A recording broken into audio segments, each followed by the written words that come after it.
How's it going, guys? I've gotten a lot of questions over Facebook and Instagram and on the YouTube comments of the video that we did walking around this car about this light bar mount.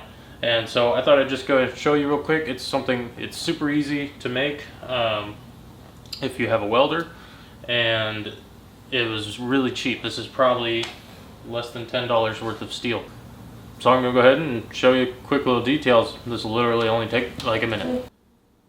Okay, so literally this is just 3 pieces of steel, and you can actually get steel in this size just from like Ace Hardware. Any real hardware shop really usually has a section. Even Home Depot has a little steel section. And this is just 1x1 angle iron. That's what makes up this piece here. And this is like 1/4 inch flat bar right here. And we literally just measured these points on the bumper. Get out of the light here.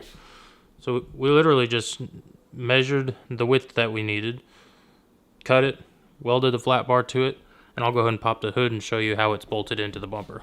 So we'll go ahead and mention too that since we installed the little light bar here, I couldn't reach the hood latch, so I just hooked a little bungee cord to it, and it works like that. And it's been sitting like that for about 12,000 miles, and I haven't had an issue. So it's a little bit rusted here. We had to, because the paint's worn off, we had to trim just a little bit out from the grill to make some clearance for this flat bar and the wires for the lights here. But it literally just bolts through the bumper here, and you can kind of see the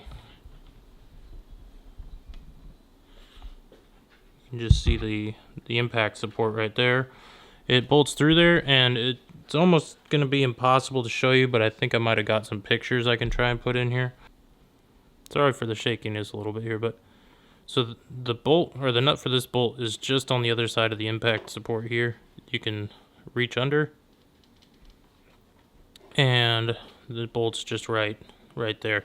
It's a little bit tricky to get to, so you kind of have to use like a little open end wrench and kind of tuck it in sideways and bolt it down. But once it's on there, it's on there. Like I can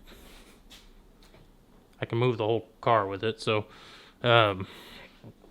these 2 bolts were perfectly good enough, and I honestly can't remember if we had to drill holes for these or if these holes were one of these holes and we just pulled this out. But either way, it's a super simple installation. You can see it's literally just couple right angles and some pieces of steel, and it honestly, with the angle iron turned out this way, it doesn't look that bad either. If you like to follow along with the rest of our adventures, make sure to subscribe, and to make sure you don't miss out on any other videos, click the notification bell as well.